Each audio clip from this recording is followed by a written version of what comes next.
I can't allow you to proceed while you're driving a vehicle. No, I'm saying I'm parked. I'm pulling up parking now. It seems like you're practicing law from the bench. I'm going to respect your courtroom, but I disagree. Yes. Sir, you have to stop interrupting. Penalty and perjury. If you stop speaking when I'm speaking. Your Honor, he's coercing. And since there's no statute of limitation for fraud, he's wasting judicial resources. Honor my counterclaim to dismiss this matter. So based on the proofs on the record, the court does find that. All right, guys, today we've got one of the most painfully frustrating sovereign citizens I've ever seen in court, and this time it's Judge Hillman taking a different approach by choosing patience instead of immediately shutting the guy down, which makes this case especially interesting.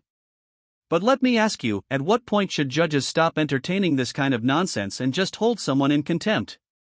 Personally, I think the judge could have handled parts of this much better, though I won't spoil what happens. So let's go ahead and dive in and watch how this courtroom showdown unfolds. You say I'm driving a vehicle. Yeah, you need me to stop? I need you to stop, sir. I can't have you driving while you're. Give me 15 seconds. I can pull it back up to my family house. No, I can't allow you to proceed while you're driving a vehicle. No, I'm saying I'm parked. I'm pulling up parking now. I'm parking, right? 5 seconds. Okay, I'm done, Your Honor. You recall in reviewing your business records if a foreclosure was conducted with regard to this property? Yes, it was. Objection, Your Honor, hearsay. Okay, overruled. You may respond, sir. On what grounds? So I could maintain the error for the record when I appeal this, if this don't go accordingly? Okay, it's a business record, sir. That's an exception from first-hand knowledge. Was he there at the closing table? Doesn't need to be, sir. Your Honor, it seems like you're practicing law from the bench. I'm gonna respect your courtroom, but I disagree. I would disagree as tremendous. So, okay. Court reporter, can you please note that the honorable judge, I'm stating he's practicing law from the bench without facts. But your objection is part of the record, sir. All right. You may continue, Mr. Dooher. And is this a true, correct, and complete copy of the sheriff's deed of mortgage foreclosure, to the best of your knowledge? To the best of my knowledge, yes. And is this sheriff's objection, Your Honor? Can he vow to that under penalty of perjury? That's the original document. Your Honor, he stated this to the best of his knowledge.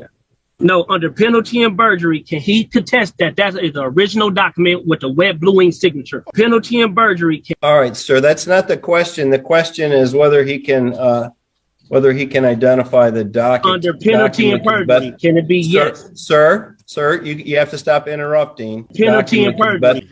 You can make an objection, but once you've stated your objection, you have to stop. Yes, Your Honor. All right. And for the record, Your Honor, I do have counsel coming for this next court date.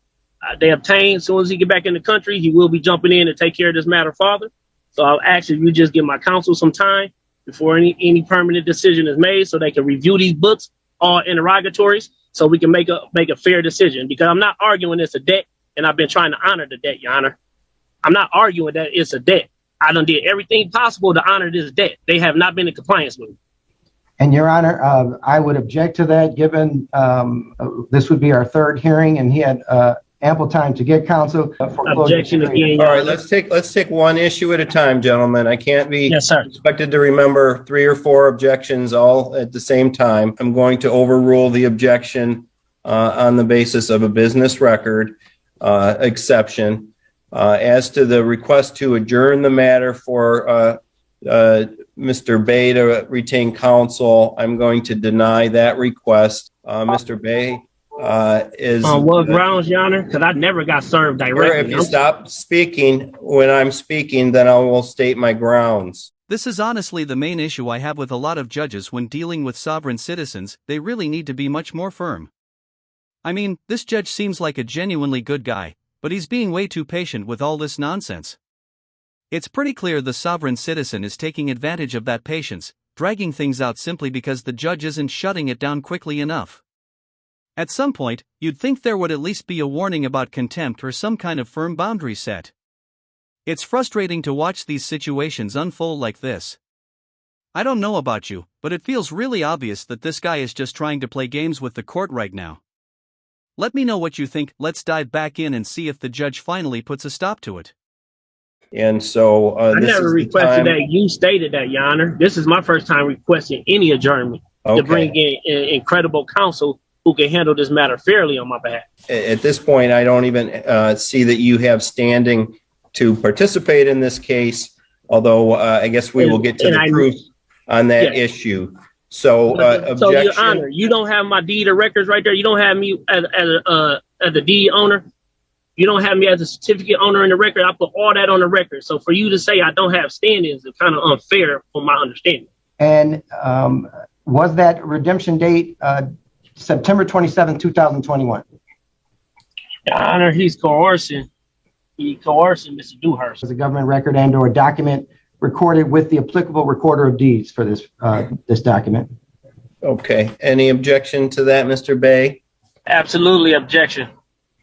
Okay. And what's the basis for your objection? He's a third-party debt collector. He's not a real party in interest, and he has no first-hand knowledge of any of the affairs that took place with this mortgage or at this closing table. And that Mr. Dewhurst he's not eligible to bind a corporation. Do he have the status of a CFO or a CEO in that company? Okay, so the objection is that this witness doesn't have the first-hand knowledge to any other matters. Okay, all right. So the objection is overruled. And has Carrington ever conveyed any of their ownership? Objection, Your Honor. Objection. What basis, sir? Rightful owner as the title, rightful owner as complete ownership of the property. Can't just take away my interest like that without facts. You guys still have not had no verification of debt. What you have in your hands, Your Honor, we done reached out. They cannot verify that debt, and they cannot verify that they ever loaned Rachel Brown and Matthew Brown any money for this mortgage.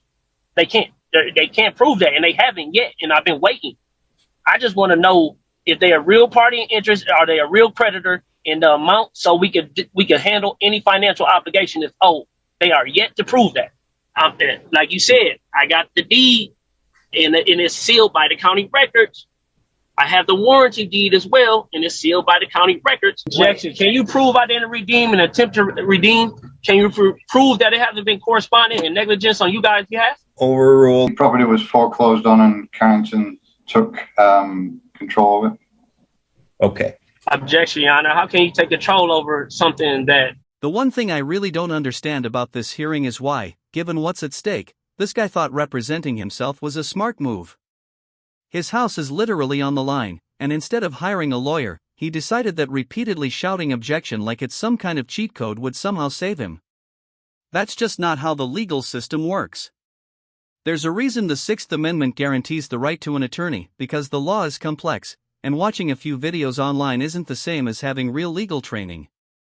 It's hard to wrap your head around risking everything just to prove a point. What do you think? Can you imagine any scenario where this strategy actually makes sense? Looking at other sovereign citizen cases, it's difficult to think of even one situation where this approach works out well. But maybe there's something I'm missing. Let's dive back in. I got the taxes in my name. I've been staying there the last year, and I have the deed and the warranty deed again for the record. May I ask a question that would help? You may, Mr. Johnson. Objection, Your Honor. He's about to coerce him again. The question was clear. He could answer that on his own. Honor, he said he had 30 plus years of experience. This shouldn't be his first rodeo. He can answer that on his own. Was there any redemption made by any party during that time? No. And none of your Objection. None of your record. Objection. And once again, you have not. What's your objection? That's not Mr. credible. Bay? That's not credible. Sorry, this is not your time to ask questions, Mr. Bay. Mr. Okay, Johnson. let me know when I'm credible to ask questions. All right, Mr. Johnson. Any other questions? Has Carrington ever conveyed ownership of the subject property to any party? No. Thank you. No further questions, Your Honor. Objection, Your Honor. Matthew Brown, not the owner at the time that they Mr. Bay, this is your time to ask questions. So if you want to ask any questions to Mr. Dewhurst, you may ask questions to Mr. Dewhurst. Okay, Mr. Dewhurst, is it not law that 15 USC 1692G requires verification of any debt? Your Honor, I object as to relevancy. Okay, Again, what's the relevancy, Mr. Bay? I'm establishing bounds for fraud. And since there's no statute of limitation for fraud, I'm going to make sure if they're not the original creditor, that it's fraud. You didn't respond to the relevancy or how this is The relevant. relevancy of 15 USC 1692G, it binds any corporation or anybody who's saying there's a debt or a balance to verify it. Okay, so this is the time to ask questions, not to argue law. No, I'm So not trying to. I'm asking a question. That was a question. You have a question regarding the facts for Yes. Mr. Dewhurst. Okay, you may proceed. Yes. So again, Mr. Dewhurst, under 15 USC 1692G, do you have to verify a debt? I'm going to have to object again regarding relevancy, Your Honor. This is, unfortunately, he does not have standing to bring any claims of verification. Objection. I'm a real party in interest. Objection, Your Honor. He doesn't have any standing. He hasn't proven he's more than a third-party debt collector yet. Your Honor, after the foreclosure period ran, Your Honor, we don't know if this is credible foreclosure. Can I ask my questions, Your Honor? All right, gentlemen, you cannot speak at the same time. Next question. So, Mr. Dewhurst, are you conscious of the verification of that letter that been sent to you, to your company twice, that I sent with behalf of Matthew Brown and Rachel Brown, that they're yet to respond from? My notary sent it. The notary republic sent it.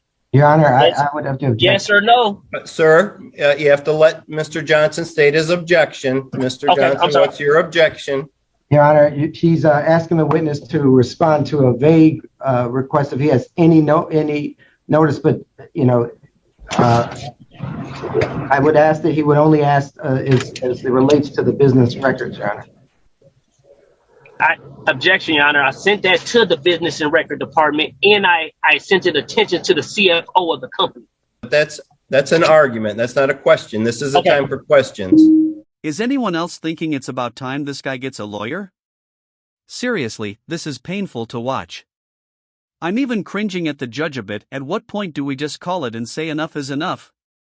For the love of everything legal, give the man a contempt charge for wasting everyone's time.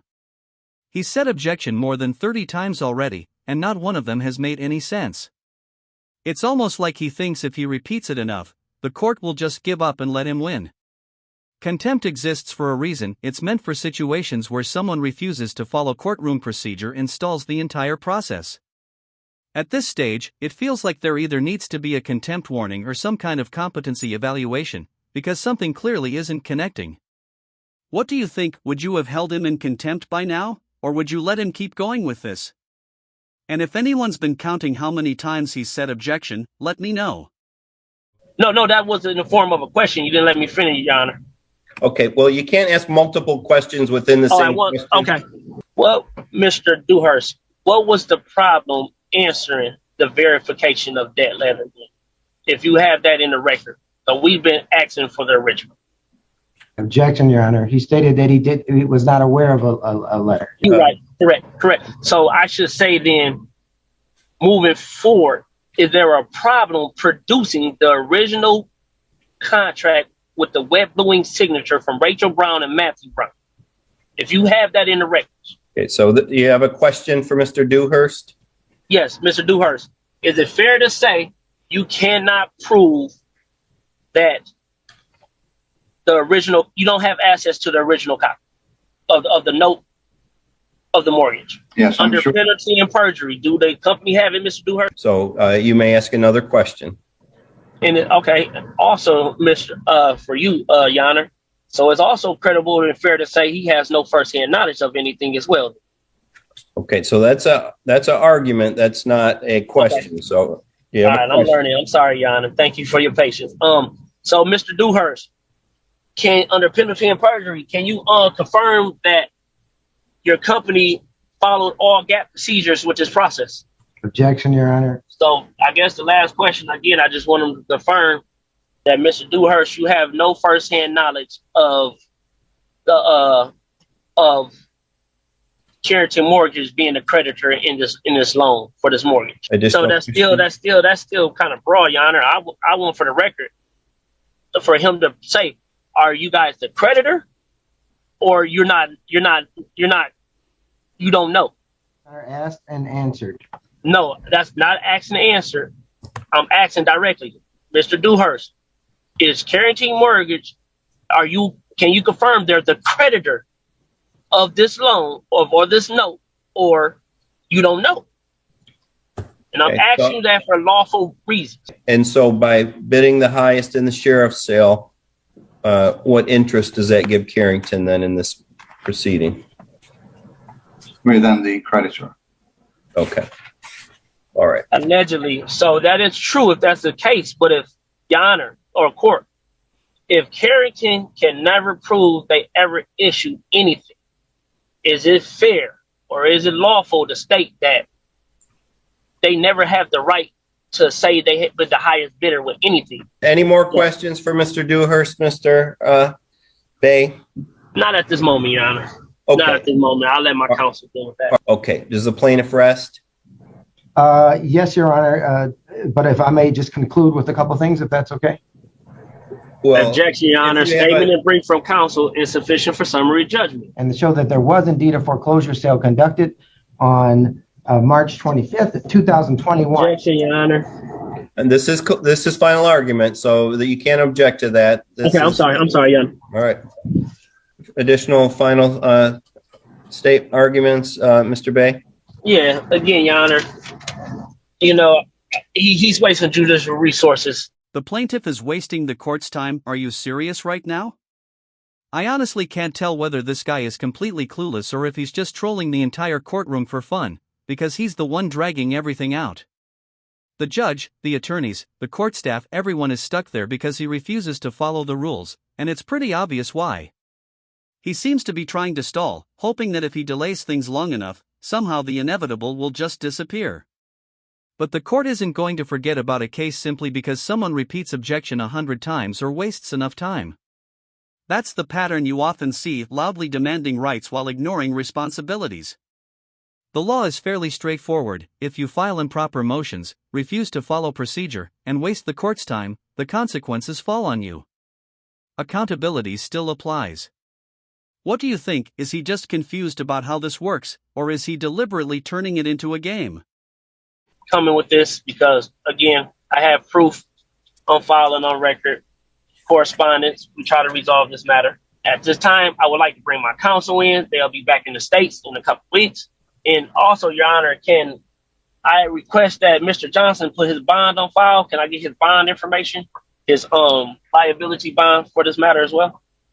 Okay, no, that's not an issue in this case. I ask for you to just honor my motion, honor my counterclaim to dismiss this matter, because they don't have, nobody with real party and interest on this line right now. Nobody with firsthand knowledge is on this court case right now that can speak and contest to what's going on. So with that being said, I ask to adjourn this matter or dismiss this matter because for failure to state a claim upon which relief can be granted. An individual who's identified himself by the name of Amate Bay claims to have a possessory interest in the property, though he did not present any proof on the record today of any interest that would make him have standing to contest this mortgage foreclosure and this suit for possession. So based on the proofs on the record, the court does find that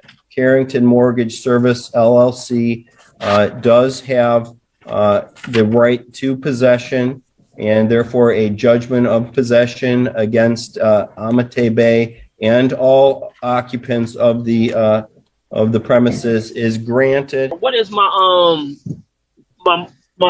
time frame to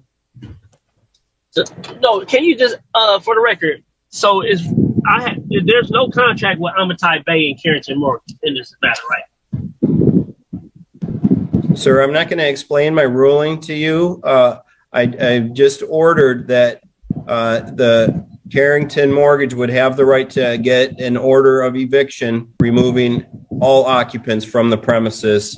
That's fine, Your Honor. I'll make sure it get overruled in a higher court. Thank you. Okay. All right. That's all for the record. Thank you, gentlemen. Thank you. Your Honor. Have a nice day. I honestly can't tell whether this guy truly believes his strategy will work or if he's completely misjudging the situation, but there's just no realistic path where this approach succeeds. The wildest part was when he looked the judge straight in the eye and confidently said he'd just appeal and get it overturned like it was some guaranteed cheat code. That's not how appeals function. Appellate courts don't simply rewind a case because someone didn't like the outcome, they review potential legal errors, not disappointment over losing. Unless a judge actually violated someone's rights or misapplied the law, an appeal usually just means more time and expense.